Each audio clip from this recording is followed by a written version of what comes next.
Segunda carta de Paulo aos Coríntios, capítulo 4, de 16 até o 18.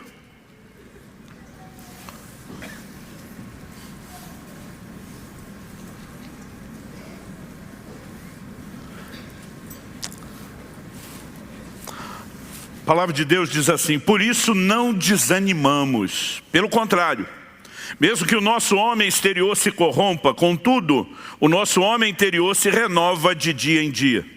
Porque a nossa leve e momentânea tribulação produz para nós eterno peso de glória, acima de toda a comparação. Não atentando nós nas coisas que se veem, mas nas que se não veem.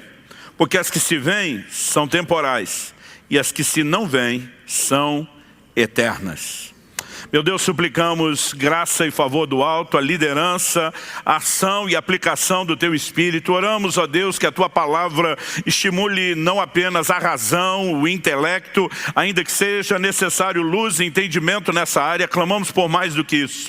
Clamamos por entendimento espiritual. Clamamos, ó Deus, que a Tua palavra desperte fé no coração de cada um de nós. Clamamos por uma manhã que não apenas nos instrua, mas que possa de alguma forma, ó Deus, renovar, vivificar e despertar a medida de fé que o Senhor tem concedido a cada um.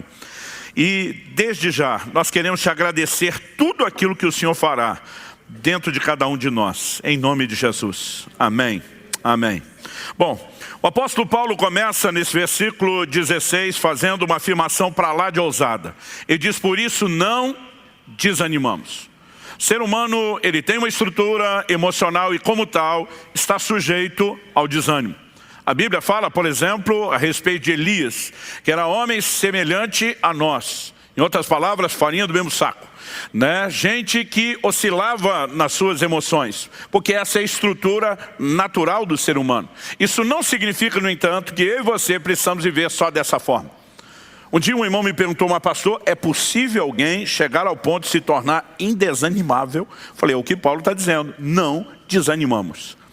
Isso não é algo automático, isso não é fruto apenas de acordar uma certa manhã sentindo que você foi contemplado pelos céus, com um favor especial, mas é fruto do entendimento de princípios que regem o reino de Deus. É fruto de uma disposição e de uma escolha de andar nesses princípios que você compreende.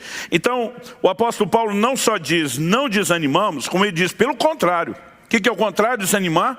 É permanecer animado, empolgado e encorajado. Por quê? Porque Paulo não tinha problemas, porque Paulo não tinha circunstâncias difíceis ou desanimadoras, não. Porque ele aprendeu a viver acima delas. Ele diz: mesmo que o nosso homem exterior se corrompa, contudo o nosso homem interior se renova de dia em dia. E diz: do lado de fora há uma deterioração. A gente pode começar a respeito de considerar o envelhecimento. Alguém diz que nós estamos morrendo aos poucos, a prestação. Ele diz: ainda que o homem exterior se corrompa, ou seja, que o quadro piore, ele diz: o interior, contudo, se renova de dia em dia. Em outras palavras, ele está dizendo: eu não desanimo porque aprendi a não viver por aquilo que acontece do lado de fora, e sim pela realidade do lado de dentro. Então, eu quero enfatizar uma escolha.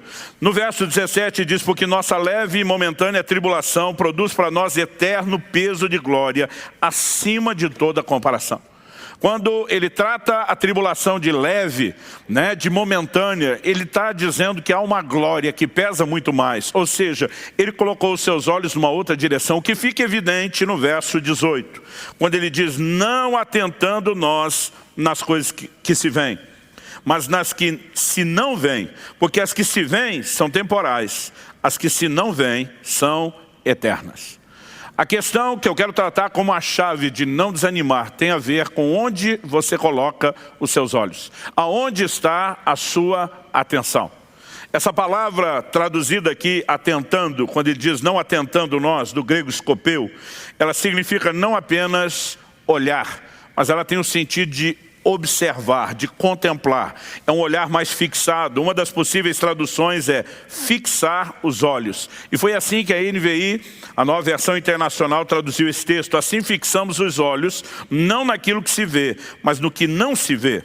Pois o que se vê é transitório, é passageiro, mas o que não se vê é eterno. Há uma verdade por trás da afirmação do apóstolo Paulo, e isso tem tudo a ver com a questão de fé.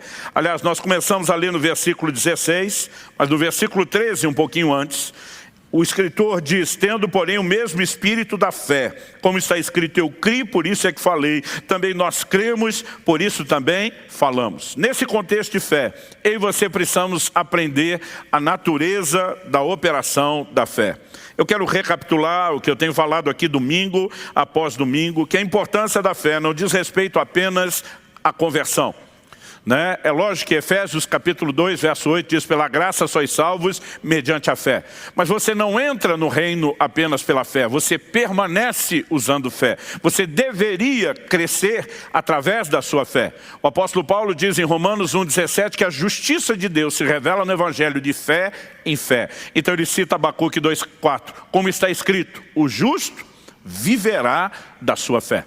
Também já enfatizamos em ministrações anteriores, embora o propósito central da fé diga respeito a tudo aquilo que é eterno, a plenitude de salvação, e que Paulo tenha dito: se é só para essa vida que esperamos em Cristo, nós somos de todos os mais infelizes, isso não significa que não devamos esperar intervenções aqui e agora. Significa que o foco do Evangelho é maior do que só o aqui e agora, e diz respeito também e principalmente ao que é eterno. Mas quando eu e você enfrentamos adversidades, nós vamos precisar da fé. Como diz 1 de João capítulo 5, essa é a vitória que vence o mundo, a nossa fé. Sem fé é impossível agradar a Deus, diz Hebreus 11,6. De maneira que aquele que se aproxima de Deus tem que crer, não só que Ele existe, mas que Ele é galardoador, recompensador, abençoador daqueles que o buscam. Tiago 1 também diz, primeiro ele começa falando de sabedoria, mas depois você vê que o princípio se aplica a tudo. Ele diz: se algum de vós tem falta de sabedoria, peça a Deus. Ele diz: peça porém com fé, não duvidando. Ele diz: porque o que duvida é semelhante à onda do mar, que é levada e agitada pelo vento. Ele arremata: não pense tal homem que receberá do Senhor coisa alguma. Nós não recebemos absolutamente nada de Deus, a não ser por meio de fé. Mas como temos dito muitas vezes, o encorajamento à fé ele acaba se tornando meio que genérico e subjetivo. Tem que crer, ok, mas como exatamente funciona a fé? Nós já falamos em circunstâncias aqui anteriores que a fé ela tem uma confissão. Nós já ensinamos aqui a respeito da importância da fé operar primeiro do lado de dentro, para depois mudar as circunstâncias do lado de fora. E hoje eu quero chamar a sua atenção para um outro detalhe da fé. A fé, ela precisa ser entendida dessa forma, ela tem uma visão. É por isso que o tema da minha mensagem hoje é olhos de fé. Hebreus capítulo 11, verso 1 diz que a fé é a convicção das coisas que não se veem. Em 2 Coríntios 5, 17, nós vimos que alguns versículos antes do texto inicial que nós lemos, Paulo fala de fé, e alguns versículos depois também, ele diz: visto que andamos por fé e não por vista. Como a Bíblia diz que fé é a convicção do que não se vê, e que andar por fé não é andar pela vista, pela visão, muitas vezes presume-se que fé é cega. Eu, desde criança, eu ouvi as pessoas dizer que fé é dar um passo no escuro. E no início do meu ministério usei muito essa frase, sem ter pensado muito nela. Com o tempo eu precisei me retratar. Hoje, normalmente, eu digo que a fé não é um passo no escuro. A fé parece um passo no escuro para quem te vê dando o passo de fé. Mas quem está dando o passo de fé sabe exatamente aonde está pisando, porque a fé se firma na palavra de Deus e no compromisso que Deus tem com a sua palavra. Quem está entendendo, diga amém. Então, se por um lado nós precisamos entender que fé é convicção do que não se vê com os olhos naturais, por outro lado, eu e você precisamos entender que o fato da fé não se basear no que se vê com os olhos naturais não significa que, ao desprezar essa visão, ela não tem a sua própria visão. Paulo está dizendo: não atentando nós nas coisas que se veem, porque a fé não é a convicção do que se vê, não é a convicção baseada nos sentidos, na leitura das circunstâncias. Ele diz que nós temos que atentar, pôr o nosso foco, fixar os olhos, focar nossa atenção naquilo que não se vê. Se não se vê com os olhos naturais, como é que se vê? Com os olhos da fé. A fé tem a capacidade de enxergar aquilo que os olhos naturais não enxergam. A visão da fé transcende a visão dos olhos naturais. E isso é uma chave que eu e você precisamos entender. Quando Paulo fala de escolher onde vai prestar atenção, eu e você precisamos entender que a fé é uma escolha. Aonde eu e você vamos ajustar o nosso foco, determina aonde eu e você vamos acabar chegando. E quando ele fala sobre não atentar nas coisas que se veem, ele dá um argumento muito claro. Ele diz porque elas são transitórias, são temporais, são sujeitas ao tempo. Em outras palavras, as circunstâncias mudam. Então hoje você pode estar enfrentando uma adversidade financeira e amanhã você pode estar testemunhando como deu a volta por cima, virou a mesa e entrou numa provisão de Deus. Hoje você pode estar enfrentando um quadro de enfermidade, amanhã você pode estar testemunhando a sua cura. Hoje você pode estar diante de uma batalha, né, dentro do contexto familiar, e amanhã você pode estar testemunhando uma grande intervenção de Deus na sua família, porque as circunstâncias mudam. Mas o inverso também é verdadeiro. Hoje você pode estar bem financeiramente, e amanhã é que você vai estar enfrentando a crise. Hoje você pode estar bem de saúde, e amanhã é que você vai enfrentar a luta contra a enfermidade. Porque a vida é cíclica. Paulo escreve em 1 Timóteo 6,17, diz, manda aos ricos desse mundo que não ponham a sua esperança na incerteza das riquezas. Então, tudo que é circunstancial é incerto, até as boas circunstâncias. Porque todas elas são sujeitas a mudança. Então Paulo diz, eu não vou olhar para aquilo que é transitório como se fosse permanente ou absoluto. Ele diz, eu vou prestar atenção nas coisas que são eternas, que são absolutas, que são imutáveis. E agora ele está falando das verdades espirituais. E eu e você precisamos escolher aonde é que nós vamos colocar os olhos. Quem está entendendo, diga amém. Há uma frase que é atribuída a Agostinho, de vez em quando a gente brinca entre alguns amigos, que quando você não sabe de quem é a frase, manda para Agostinho, que tem pelo menos 50% de probabilidade de caber nele.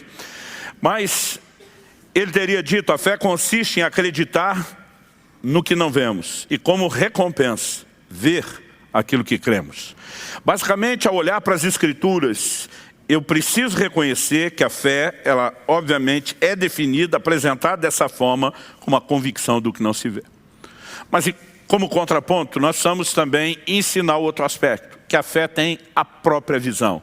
Ela tem, uma visão diferenciada da visão dos sentidos. E eu gostaria que você abrisse sua Bíblia comigo, no livro de Hebreus, no capítulo 11. A chamada Galeria dos Heróis da Fé, Hebreus 11. Verso 27. O texto, falando de Moisés, diz, pela fé ele abandonou o Egito, não ficando amedrontado com a cólera do rei. Antes, permaneceu firme como quem vê aquele que é invisível. A Bíblia diz que Moisés viu o que é invisível. Como que ele viu o que é invisível? Pela fé. É a fé que te dá a capacidade de enxergar aquilo que os olhos não veem. Quando você está num cenário onde todas as circunstâncias testemunham que tudo está caótico e tendencioso a ficar pior, a fé tem a capacidade de te fazer enxergar algo diferente. Agora, vamos lembrar, gente, que fé é diferente de otimismo. A gente não crê mere e simplesmente naquilo que quer acreditar. A fé, ela se apoia naquilo que Deus fala. E eu já falei isso aqui antes, mas vou repetir. Essa é a razão pela qual todo crente tem que estar cheio da palavra de Deus. Eu e você temos que ler, meditar na palavra de Deus continuamente, porque a fé vem por ouvir a palavra de Deus. A fé se baseia na palavra de Deus. Ela é chamada de o alimento da fé. O apóstolo Paulo diz, você será nutrido com as palavras da fé que pregamos. Por que ela alimenta a fé? Porque a fé se apoia nela. E se eu e você não temos a palavra de Deus, nós não temos coisa alguma para gerar convicção. Mas além de nos encher das Escrituras, eu quero lembrar você de algo que já ensinamos antes. Precisamos cultivar uma vida de comunhão, de intimidade, de sensibilidade para o Espírito Santo. A Bíblia diz que enquanto Pedro orava em Jope, no telhado de uma casa onde lhe preparavam uma refeição, a Bíblia diz que o Espírito Santo fala com ele. Alguns homens estão aí na porta te procurando. Vá com eles, nada duvidando. Há momentos onde a convicção, para que você escolha andar em fé e não na dúvida, vem de uma palavra pessoal, personalizada, que o Espírito Santo vai te dar. Abraão é chamado de o pai da fé porque creu em Deus, e não tinha Bíblia na época dele. Mas Deus diz a Abraão, sai da sua tenda, olha as estrelas do céu, conta se as pode contar, porque assim será a sua descendência. A Bíblia diz, Abraão creu em Deus, isso lhe foi imputado como justiça. Ele creu numa palavra pessoal. Então, obviamente, nenhuma palavra pessoal está acima da Bíblia ou fora do crivo de julgamento das Escrituras, mas eu e você também precisamos entender a importância, né, de receber esse nível de direcionamento. E é justamente quando eu e você temos uma palavra, que essa palavra começa a orientar ou nortear a nossa visão. Ela começa a sinalizar o que é que eu e você podemos vislumbrar. Se vamos olhar mera e simplesmente as circunstâncias e aquela realidade humana e natural, ou se vamos olhar a realidade espiritual. Se essa não se enxerga, como é que os olhos da fé podem vislumbrá-lo? Normalmente podemos fazer isso baseados naquele que nos guia. Imagina uma pessoa desprovida de visão sendo guiada por outra. Normalmente ela só se permite guiar, né, por alguém que confie. A pessoa está dizendo, pode ir por aqui, pode ir para ali. Ela está usando a visão de outro. Eu gostei que a fé é algo parecido. Nós usamos a visão de outro. Não significa que eu e você vemos. Nós vislumbramos na confiança daquele que vê e que nos sinaliza o que está vendo. E é digno de confiança. Quem está entendendo? Então, há momentos onde eu e você, diante de circunstâncias, vamos ter que fazer algumas escolhas. A Bíblia diz no livro de Romanos, no capítulo 4, que nós devemos andar nas pegadas da fé de Abraão.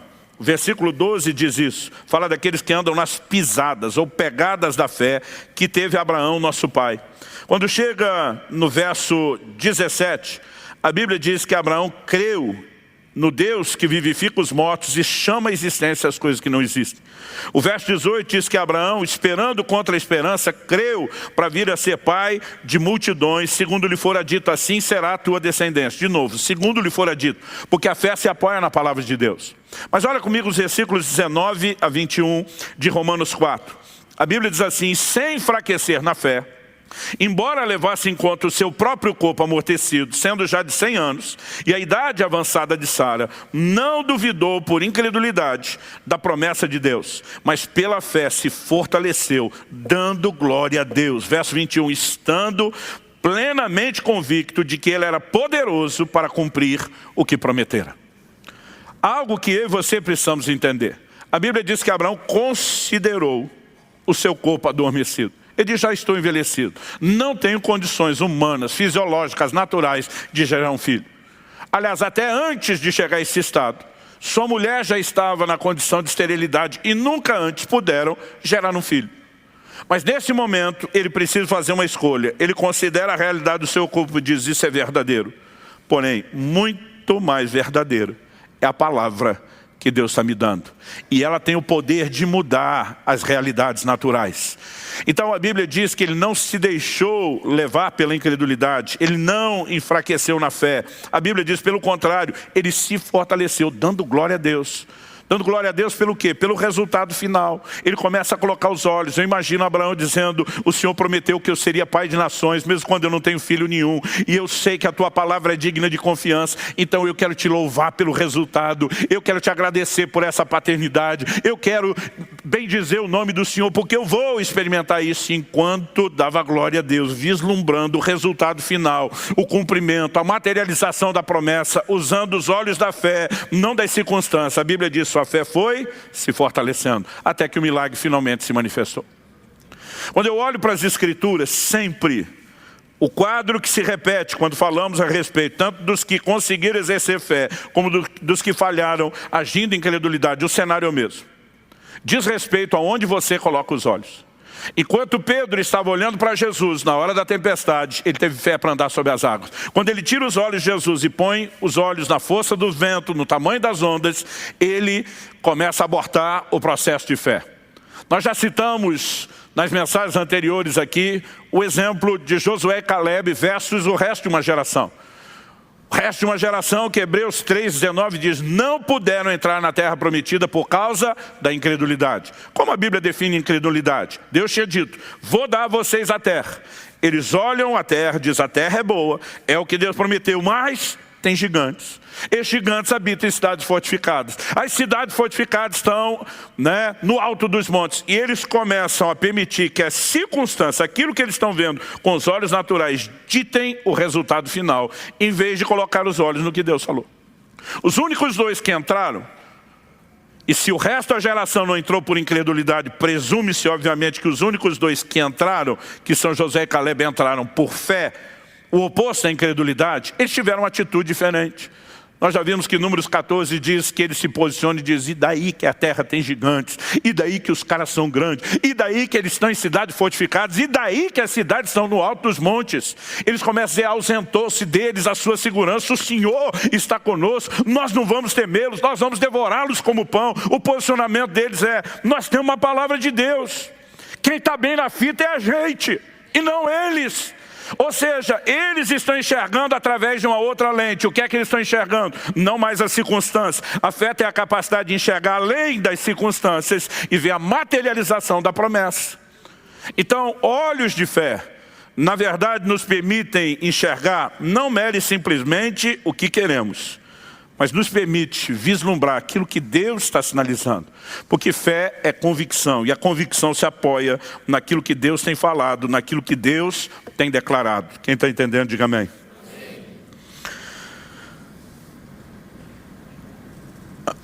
Se eu e você reconhecemos que a fé tem uma visão, nós vamos ter que escolher. Quando Paulo diz: nós não atentamos no que se vê, e sim no que não se vê, ele está dizendo, é uma escolha. E é uma escolha que leva você a não desanimar. Você olha para Josué e Caleb, quando toda uma geração desanimou, esses dois não desanimaram. Porque o que desanima é a impossibilidade retratada nas circunstâncias. Mas quando ele diz pelo contrário, o contrário está desanimado e animado, que é o que você encontra em Josué e Caleb, de onde vem esse ânimo? De onde vem essa disposição? Não é mero otimismo, mas é gente que sabe que Deus tem um compromisso com a sua palavra, que Ele sustenta aquilo que Ele falou. Se eu e você entendemos isso, eu acredito que fica mais fácil entender como a fé opera a partir de uma compreensão. Eu e você somos tanto seres naturais, como também somos seres espirituais. Jesus disse para Nicodemos: o que é nascido da carne é carne, o que é nascido do espírito é espírito. O novo nascimento é espiritual. Mas quando eu e você nascemos de novo, isso não significa que deixamos de viver num corpo.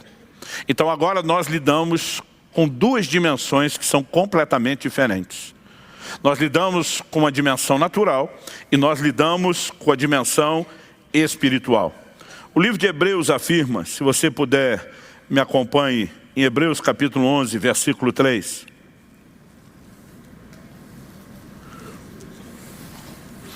Eu vou ler na tradução brasileira, a Bíblia diz assim: pela fé entendemos que os mundos foram formados pela palavra de Deus, de modo que o visível não se tem feito das coisas que aparecem. A versão atualizada, ela declara o seguinte: de maneira que o visível veio a existir das coisas que não aparecem. Outras traduções, dizem: de modo que aquilo que se vê, como NVI, não foi feito do que é visível. Onde eu quero chegar? A Almeida atualizada, assim como a Nova Almeida, ela traduziu a expressão: entendemos que o universo foi formado pela palavra de Deus. A tradução brasileira que eu li antes diz que os mundos. Porque eu comecei por essa outra tradução que diz os mundos? Porque a palavra que foi traduzida como universo nessas versões não é cosmos, que normalmente no grego é a palavra usada para o universo. É a palavra aion.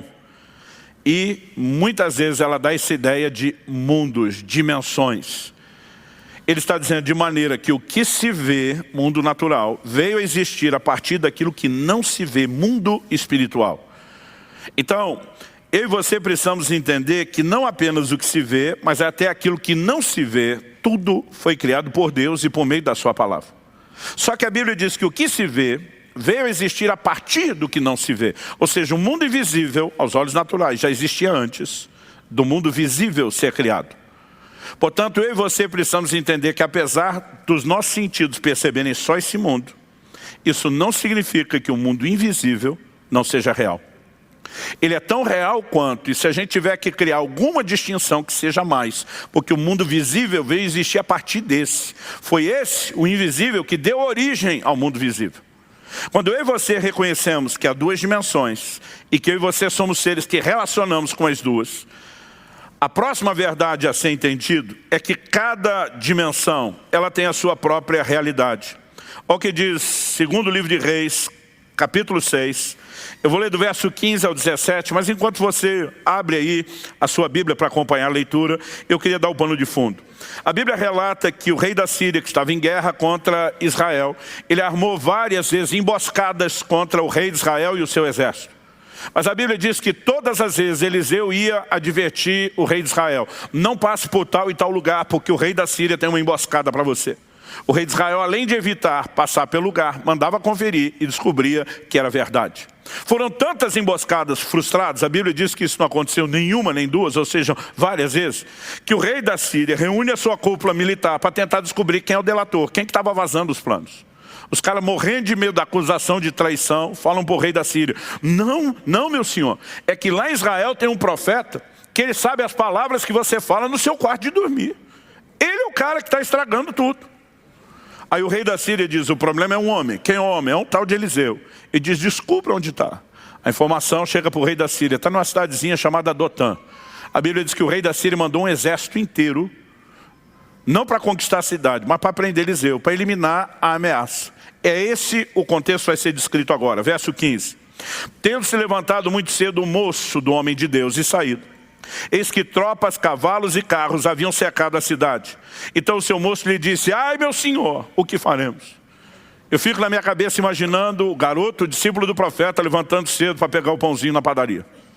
E quando ele sai, está tudo diferente de como a cidade estava quando adormeceu. Agora a cidade está sitiada, um exército cercou a cidade.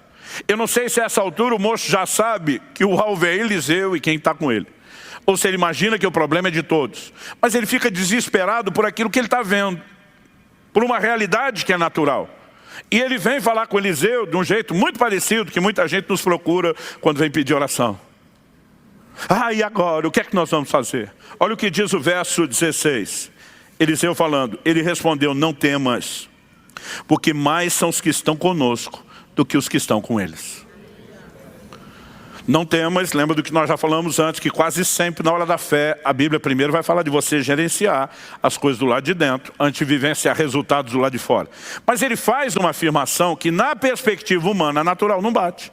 Porque Eliseu diz: em maior número são os que estão conosco do que os que estão com eles. Eu imagino aquele garoto olhando para Eliseu, contando 1, 2, 2, 1, 1, 2, 2, 1, olhando e pensando: a matemática não fecha, não bate.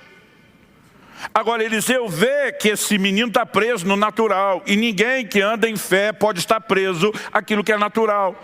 A oração de Eliseu, verso 17, orou Eliseu e disse: Senhor, peço-te que lhe abras os olhos para que veja. A Bíblia diz: o Senhor abriu os olhos do moço, e ele viu que o monte estava cheio de cavalos e carros de fogo em redor de Eliseu. Meu amigo, ele vê o exército angelical, e agora ele entende a declaração de Eliseu. Nós estamos em maior número, não por algo que se constate pela visão humana natural, mas pela percepção da realidade do mundo espiritual. Agora, porque eu e você convivemos com dois reinos, duas dimensões, o que é que nós temos que entender? Que nem sempre esses dois reinos estão apresentando a mesma realidade. Às vezes a realidade do natural está dizendo: você está lascado, o negócio está feio, está caótico e vai piorar. Mas se você tem o entendimento do reino espiritual, você pode ter acesso a uma outra verdade. Isso não significa que o que está aqui não é verdadeiro, mas é verdadeiro numa dimensão. Isso que está do lado de cá no invisível também é verdadeiro em outra dimensão. Agora, qual a diferença entre essas duas verdades? Paulo diz: essas aqui são temporais, são sujeitas a mudança. Essas são eternas, são absolutas, são imutáveis. Ou seja, essa aqui nunca vai mudar do lado de cá, mas essa do lado de cá pode mudar a realidade visível. Então, isso é o que eu e você precisamos começar a entender sobre a fé. Ah, pastor, mas nem todos temos um Eliseu orando por nós para que Deus abra os nossos olhos. É verdade que nem todos temos um Eliseu, mas todos temos o mesmo Deus de Eliseu, que atende o mesmo tipo de oração para abrir o olho de quem não está enxergando. Sabe, muitas vezes não se trata de Deus fazer, se trata da gente enxergar o que já foi disponibilizado. A Bíblia diz a respeito de Agar, Quando ela está desesperada no deserto, imaginando que ela e o filho vão morrer de sede, que ela clamou ao Senhor, a Bíblia diz, Deus abriu os olhos de Agar e ela viu uma fonte. A Bíblia não diz que Deus abriu a fonte, Deus abriu os olhos.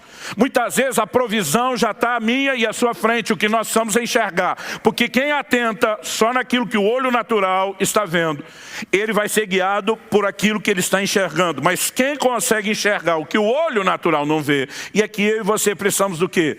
De relacionamento com a palavra, com a escritura. Cada vez que eu e você nos deparamos com a promessa, nós temos o subsídio suficiente. É Deus dizendo, use os meus olhos. É Deus dizendo, eu vou te dizer o que eu vi. Eu vou sinalizar qual é o seu futuro. Eu vou te dizer para onde a coisa vai. Eu vou te dizer o que é que eu vou fazer. E eu e você acreditamos no que ele está enxergando e começamos a usar a visão dele e visualizar a mesma coisa.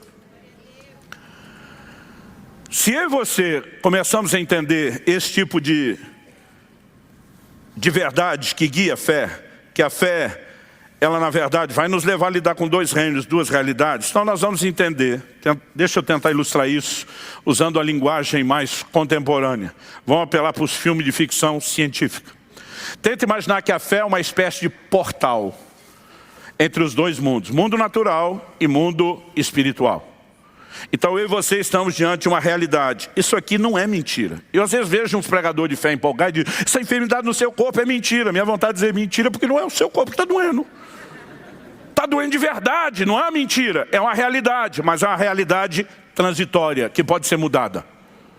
E do lado de cá nós temos um outro nível de realidade que diz respeito à cura, à intervenção de Deus e à saúde. Essas não vão ser alteradas por aquelas, mas aquelas podem ser alteradas por essa. O que é que eu e você precisamos entender? Que quando nós nos recusamos a apenas olhar o que está aqui e começamos a visualizar o que está do lado de lá, nós temos a possibilidade de passar pelo portal, entrar na realidade do mundo espiritual, pegar essa verdade do lado de cá, voltar com ela pelo portal e sobrepô-la sobre a realidade do mundo natural. A fé permite a mudança de realidade, onde a coisa é transitória, não onde é absoluta. Ou seja, de repente aquele moço que até então só estava pensando, agora o negócio deu ruim e deu ruim para valer. Ele deve ter ficado, é muito valente. Eu não sei realmente como ele ficou, mas eu imagino como eu ficaria se eu tivesse tido aquela visão do exército angelical. Eu acho que eu ia até provocar o exército. Dá de livro, vem agora, vem agora. Porque quando você tem uma outra informação, meu amigo, a coisa é completamente diferente. Principalmente quando se trata de informação confiável. E a fé, ela precisa vislumbrar aquilo que Deus tem declarado. Em agosto de 2011, Kelly e eu fizemos uma viagem para a Índia, 2 domingos atrás. O Naya da Missão Adore estava aqui. Ele tinha nos convidado, né, para conhecer de perto o trabalho. Nós iríamos ministrar em várias das igrejas que eles tinham plantado e estabelecido. Kelly iria me acompanhar, não apenas pelo tempo e o tamanho da viagem. Ela também, né, havia se disposto a ajudar com a expertise dela na área de pedagogia, qualquer coisa que a escola lá precisasse. E a gente programou isso com o tempo. Mas à medida que foi chegando a data, eu lembro que eu comecei a vislumbrar a impossibilidade. A data que selecionamos, eu não tinha pensado nisso antes, em termos de logística e estratégia, né? O mês de agosto pega o meio das férias de verão da Europa, por onde nós passaríamos para ir para lá, né, com os voos, ou seja, alta temporada, as passagens caras. Estamos falando de 11 anos atrás. Na época, minha passagem, a daquela e junto, eram, para não dizer 8.500, era R$ 8.496. E eu lembro que a gente estava se aproximando algo entre 2 a 1 mês antes do evento. E o Naya me liga, e aí, você vem ou não vem? Eu falei, amigo, eu não sei se eu vou. Ele disse, por que não? Eu falei, cara, as passagens estão muito caras, eu não tenho recurso, a coisa não clareou até agora, eu acho melhor a gente deixar para mais para frente. E eu lembro de uma atitude dele que me provocou. Eu não sei dizer se mexeu com meus brios, se me irritou, o que foi que aconteceu. Mas ele falou assim, meu amigo, se Deus falar para você não vir, ótimo, obedeça a ele, está na paz. Mas se Deus não está falando para você não vir, você vai se curvar diante de uma circunstância, você que é o cara que prega a fé, que já viu tanto milagre. Ele disse, se você tiver uma palavra de Deus para não vir, não venha. Agora, se você não tiver, não seja covarde. Aí eu fui falar com Deus, com raiva dele. Fala logo que não é para eu ir, para eu esfregar na cara dele. Ou seja, eu não estava esperando o que aconteceu. Não era uma predisposição emocional. Essa altura do campeonato eu já nem queria ir, nem gostei do jeito que ele falou comigo. Mas o Espírito Santo diz, eu coloquei no seu coração fazer a viagem. Eu abri a porta. Eu não te ofereci nenhum motivo para que você não vá. Eu falei para Deus, eu não tenho dinheiro da passagem. Ele diz, planejamento financeiro você faz quando for as suas viagens de família. Quando eu te mandar aí, você me obedece. Quando ele falou isso, eu surtei, eu enlouqueci.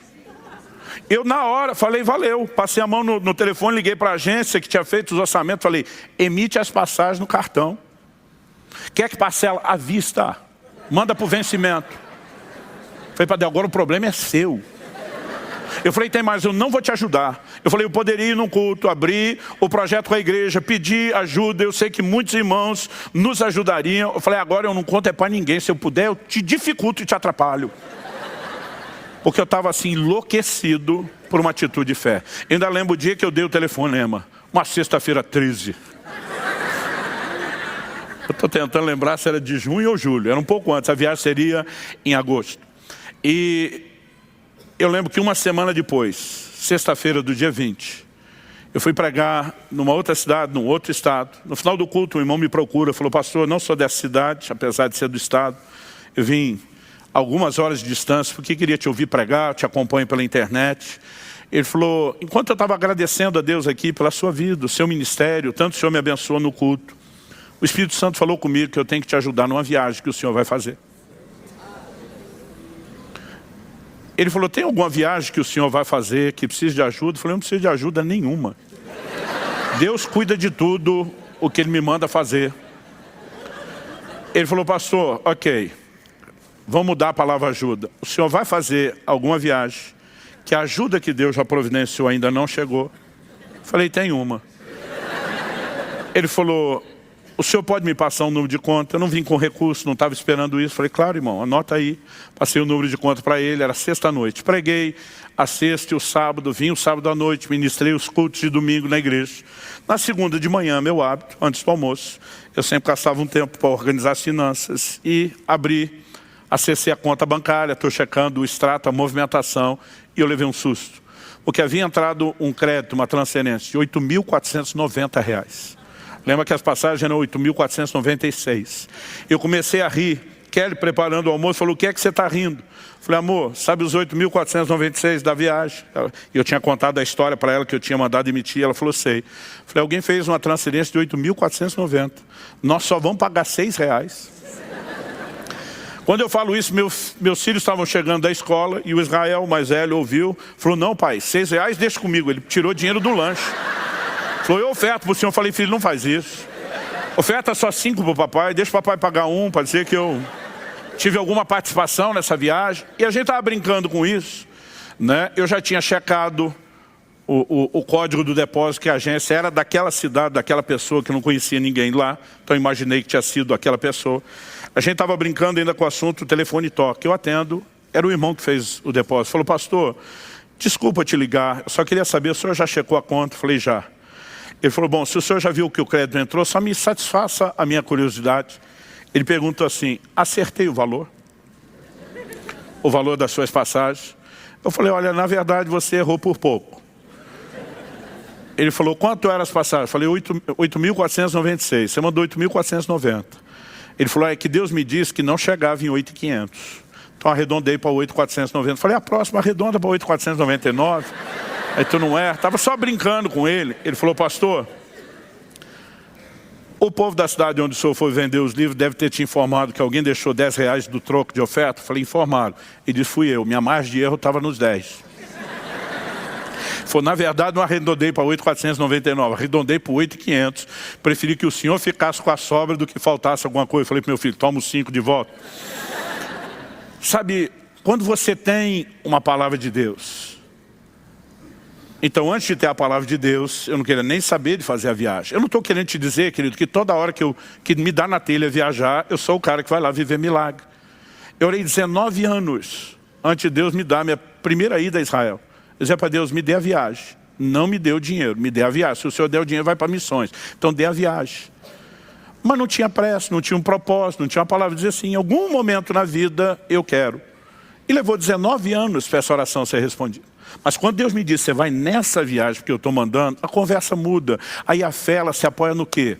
Numa palavra de Deus, no caráter confiável de Deus, se o que Ele falou está falado e é verdade, ponto final. Aí você para de enxergar apenas o que o mundo natural está dizendo. Você entra por esse portal, diz, então eu pego essa realidade do que o Senhor está falando e eu saio com esse recurso daqui para o lado de cá e eu vou mudar essa circunstância, transpondo, fazendo com que aquela realidade que venha de lá, ela se sobressaia, prevaleça sobre a verdade que está do lado de cá.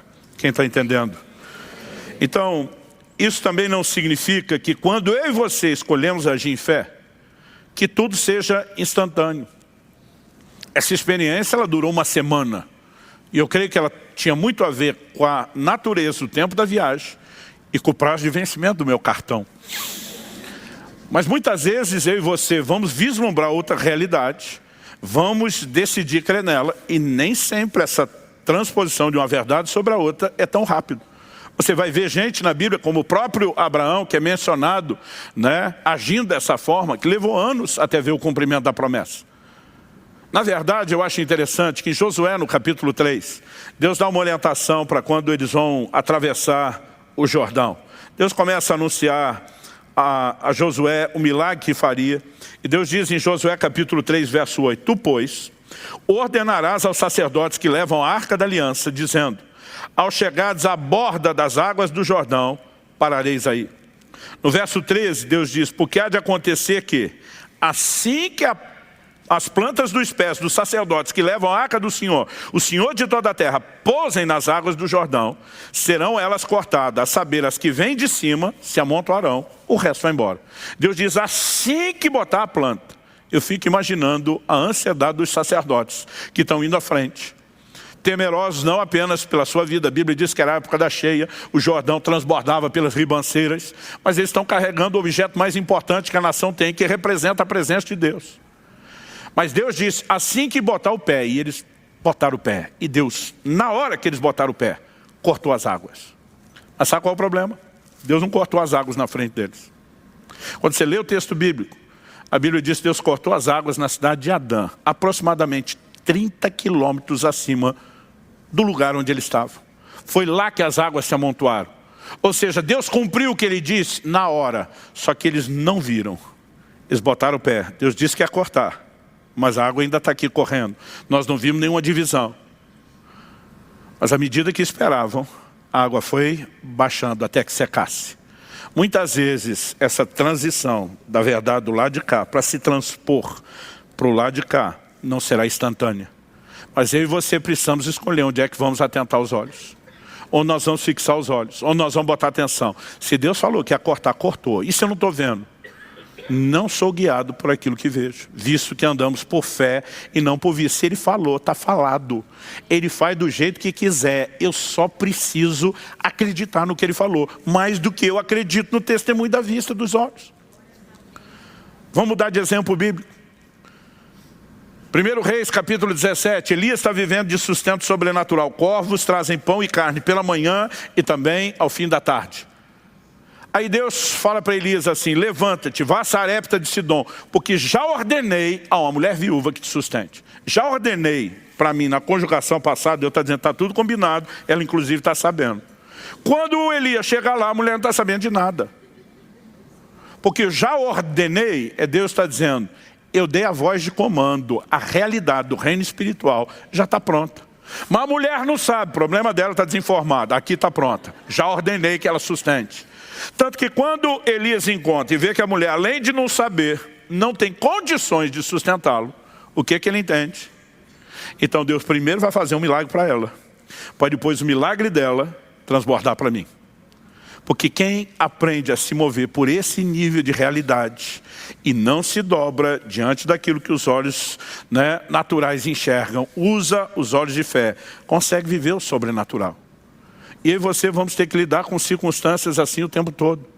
Mas Deus disse que ia fazer e não fez. Não, eu ainda não estou vendo o que Ele está fazendo. Mas se Ele falou que vai fazer, Ele está fazendo e ponto final.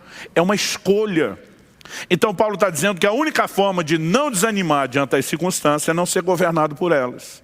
É ser governado por aquilo que Deus fala. Pastor, e quando não tem um versículo bíblico? Bom, não tem um versículo bíblico dizendo quando que eu tenho que fazer uma viagem missionária para a Índia. Em momentos como esse que eu e você precisamos de uma palavra específica do Espírito Santo. E é por isso que todo crente precisa desenvolver um relacionamento que envolva a sensibilidade, a orientação do Espírito Santo. Porque se você não tem isso, se você não ouve ele, você não tem material, não tem matéria-prima para a sua fé, que é convicção no que Deus diz. Mas muitas vezes não é que Deus não quer falar, é você que não ouve. Ou tem promessas que ele já falou, está tudo na Escritura. Mas eu e você não gastamos tempo para conhecer, para acessar e para alimentar o nosso coração. Nós não vamos ter a convicção que poderíamos ter se fôssemos crentes que estão gastando tempo com a palavra de Deus. Então é lógico que tudo começa com ter um bom depósito da palavra, um relacionamento de sensibilidade a Deus. Mas, na hora que eu e você acessarmos a palavra, nós vamos ter que fazer uma escolha. Com qual realidade eu fico? Em qual delas eu vou andar? Muitas vezes, eu e você estamos deixando de viver intervenções e manifestações maiores da parte de Deus. Não é porque Deus não quer agir. Assim como uma geração inteira ficou fora da terra prometida, não porque Deus não quisesse, ele prometeu, ele sinalizou, ele falou tudo o que queria, mas eles simplesmente não creram. Agora, repito, a gente não fica escolhendo, né, o tipo de coisa que vai acreditar só porque decidiu. Nós precisamos nos apoiar em algo que Deus fala. Quando ele fala, ele está dizendo, eu estou te revelando, eu estou abrindo os seus olhos, como aconteceu com o moço de Eliseu, para que você veja a outra realidade. E a partir do momento que ele mostra, aí sim dá para ter olhos de fé. Olhos de fé não imaginam as circunstâncias que a gente quer ver. Olhos de fé enxergam o que Deus já revelou que é verdadeiro. Quem está entendendo, diga amém. E obviamente nenhum de nós começa tendo as experiências mais extraordinárias. A Bíblia fala a respeito de uma fé que cresce. Paulo escreve aos Tessalonicenses, diz, a vossa fé cresce sob maneira. Jesus repreendeu a pequena fé de alguns, mas elogiou uma grande fé de outros. Então, nós estamos falando de níveis distintos de fé. A Bíblia diz que Deus repartiu uma medida de fé com cada um de nós. E eu e você temos que investir nessa fé para que ela cresça. Uma das formas é alimentar-se da palavra de Deus, que é o alimento da fé. A outra é exercitar a fé. Em Lucas 17, quando Jesus fala a respeito de perdoar, não 7 vezes, mas 70 vezes 7. Os apóstolos dizem para o Senhor, aumenta-nos a fé, porque o perdão é um ato de fé. E eles estão dizendo, nós não temos fé para esse nível de perdão que o Senhor está pedindo que a gente pratique. Então aumenta a fé.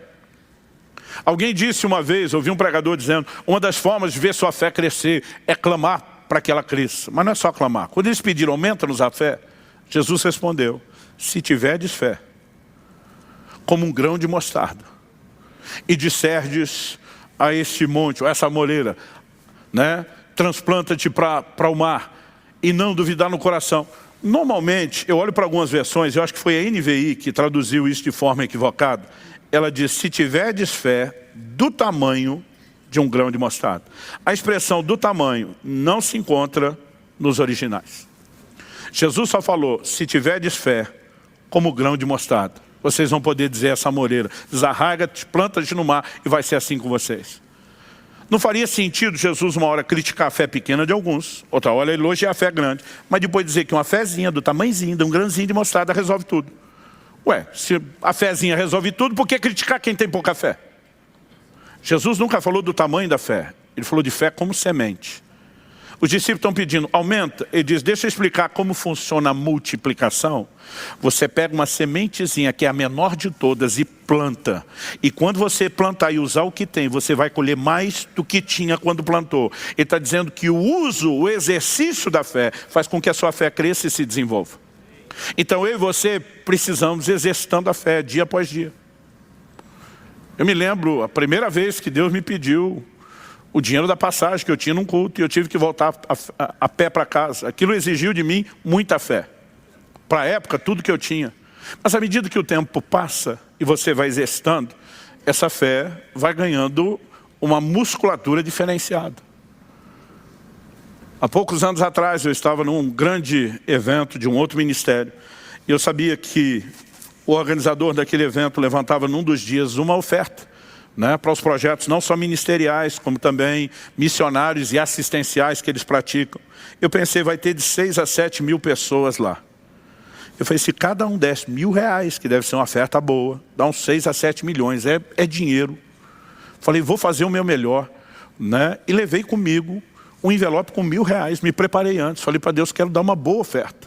Mas quando chegou a hora da oferta, que eu fui pegar o envelope, estava guardado na minha mochila para pôr no deles. O Espírito Santo falou comigo assim, sério?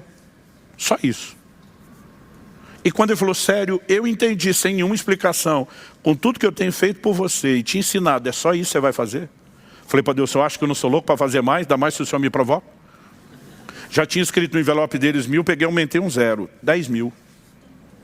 E quando botei o envelope 10.000, eu achei que estava arrasando, ele falou comigo de novo, sério? Eu falei, agora vamos devagar. Eu tinha doado 5.000 livros naquele evento para eles venderem e fazerem recurso. A Soma Marciana estava conosco, falei, nós vamos dar uma oferta como igreja. Falei para Deus, já dei os 5.000 livros. Ele falou, você não deu nada, quem deu foi a editora. Tem oferta da igreja, não é sua. Eu falei, ok, o senhor está me provocando e eu vou entrar na sua loucura. Peguei, aumentei mais um 0, 100.000. Pensa na dor de barriga. Escrevi no envelope, 1.000 de adiantamento. Preciso de 10 boletos, 1 de 9 e 9 de 10. E falei para Deus, e eu ouso crer que o Senhor vai me dar o dinheiro que eu não tenho para dar de oferta. Deus não só me deu recurso mês a mês para pagar aqueles boletos, mas naquele ano, a partir daquele momento da oferta, foi o ano de maior provisão, da provisão mais absurda e exagerada que eu vi de Deus na minha vida. Agora eu não estou aqui dizendo que você escolhe fazer isso. Na hora que ele falou comigo daquela forma, eu já sabia que ele estava me chamando para algo que eu não posso. Ele não me chamaria para algo que eu não posso, a menos que ele tivesse em mente me dar a possibilidade para aquilo. E dessa vez, eu confesso que apesar da dor de barriga ter tentado aparecer, ela foi menor do que a primeira vez, que eu tive que andar 2 horas a pé porque dei o dinheiro do ônibus. Porque à medida que o tempo passa, sua musculatura de fé se desenvolve. Você aprende a discernir a voz de Deus. Você sabe, né, que não é brincadeira. E naquele momento você simplesmente deixa de olhar o eu não posso. E você começa a enxergar, eu posso. E quando você atenta no que não se vê, não tem o que te desanime. Porque normalmente você desanima só quando está olhando o que vê. Quem está entendendo aí, diga amém. Vamos ficar em pé para parecer que está acabando.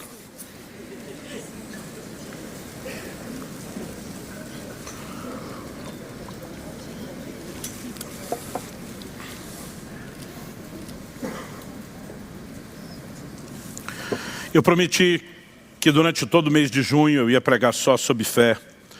Já é o 3º e último domingo que eu falo sobre o assunto. Eu só não prometi que ia parar em junho. Então só Deus sabe se a gente não vai esticar isso um pouco mais. Mas eu sinto, por que eu compartilhei essa experiência da oferta?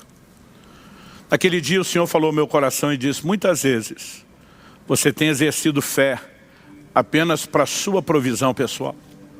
Deus me disse, durante todos esses anos, operando milagres de provisão na sua vida pessoal, o meu interesse não é suprir só você, é treinar a sua fé, para que você com a sua fé coopere comigo para o avanço do meu reino. O Senhor me disse, se você não consegue crer na hora de ofertar no outro ministério, por que é que você ora para que as pessoas creem para ofertar no seu? Se você não consegue crer que o reino de Deus será movido de forma sobrenatural, por essas engrenagens que não são mera e unicamente natural, como que você vai viver isso no próprio ministério? E eu comecei a perceber a partir de então que Deus não queria apenas que eu exercesse fé para que eu pudesse ter recursos. A razão pela qual Deus quer abençoar eu e você é para que a gente nunca pense só na gente. A Bíblia diz, aquele que antes roubava, antes da conversão, agora trabalhe, fazendo com as mãos o que é justo, para que tenha para si e para repartir com o necessitado. Deus quer dar mais do que eu e você precisamos, para que a gente sempre possa cooperar com Ele para os interesses dEle. E à medida que a minha fé começou a se fortalecer, entendendo esse chamado, eu comecei a experimentar recursos e provisão sobrenatural. E quando eu acho que já deu a cota de loucura, eu sinto que Ele vai me chamando para o próximo, e para o próximo, e para o próximo passo. E eu fico feliz não apenas por aquilo que eu e minha casa vivemos quando falamos de provisão, mas por tudo aquilo que nós podemos transbordar na vida de tanta gente, de tanto ministério. Mas é um exercício. Não adianta você ir um dia na academia e querer sair marombado. É um exercício. Isso vai requerer tempo, vai requerer paciência, continuidade, disciplina. Mas os músculos da fé vão começar a se fortalecer. E eu e você não apenas vamos poder viver os livramentos, as provisões, as intervenções, mas isso será parte de uma escola, para que a gente, movido por fé, coopere com Deus, para estabelecer o reino dele nessa terra. O justo vive da fé. Toda a nossa relação com Deus depende de fé, mas o ministério, o avanço da igreja, tudo também depende da nossa fé. E se eu e você somos estimulados e aprendemos a usar a fé, nós vamos fazer muita diferença. Fale com Deus aí no seu lugar. Eu não sei o que você tem passado ou tem vivido, mas se por um lado há uma escolha que eu e você temos que fazer de onde colocar os olhos, por outro lado, há um despertamento que vem de Deus. A Bíblia chama o Espírito Santo de o Espírito da fé. Peça ao Espírito Santo que possa te guiar dia após dia, que você possa ter sensibilidade para ouvir a voz e a liderança dele. Se você ainda não tem experimentado isso, que você de fato possa ser conduzido por ele, matriculado nessa escola do Espírito, para entender a forma dele falar, nos guiar, nos dirigir. Peça a Deus que um novo interesse pela palavra, uma nova paixão possa ser despertada.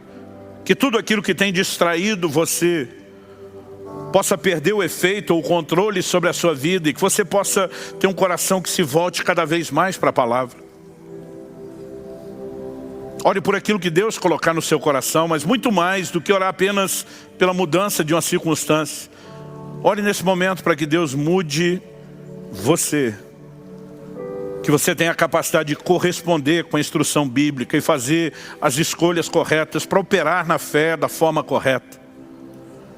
Meu Deus, sua palavra foi anunciada. E sabemos que não é algo meramente natural, que apenas é recebido numa mente igualmente racional. Pai, nós oramos, ilumina os olhos do entendimento, traz compreensão espiritual, traz despertamento e estímulo à fé que só o Senhor e mais ninguém pode produzir. Nós clamamos em nome de Jesus. Estende a tua mão, fortalece meus irmãos e irmãs, que a tua palavra cumpra o propósito pelo qual ela tem sido liberada, não apenas aqui e agora, mas a partir de agora. Nós oramos em nome de Jesus. Se você crê e concorda, diga amém. Se você recebe essa palavra, diga mais uma vez: eu recebo em nome de Jesus. Aleluia.